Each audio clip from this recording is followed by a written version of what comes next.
Umano'y Shabu Tiangge sa Bacolod City, sinalakay, kagawad naman sa Kamsur, nahulihan ng 1 milyong pisong halaga ng droga. Nakatutok si Cedric Castillo. On the side of the judge. Sa bisa ng arrest warrant, hinalughog ng pulisya at PIDEA ang bahay ni Kagawad Alan Alanis. Narecover ang shabu na umaabot sa 1 milyong piso ang halaga. Nabawi rin ng mga drug paraphernalia, weighing scale at mga bala. Ayon sa pulisya, isang high-value target si Alanis. Nitong nasuspend yung operations ng PNP last January 30. So bumuelo siya, nakabuelo siya. Siyang kinoconsider natin na pinakamalakas na magtulak dito sa Iriga. Tumanggi magbigay ng pahayag ang suspect.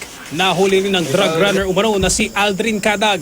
Nakuha sa kanya ang ilang pakete ng hinihinalang shabu. Pero itinanggi ni Cadag na kanya ang droga.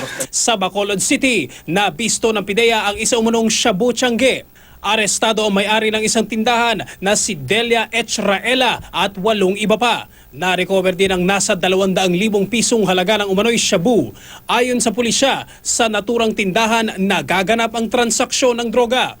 Inamin ng may-ari ng tindahan na 1 taon na siyang nagbebenta ng shabu. Kakasuhan sila ng paglabag sa Comprehensive Dangerous Drugs Act.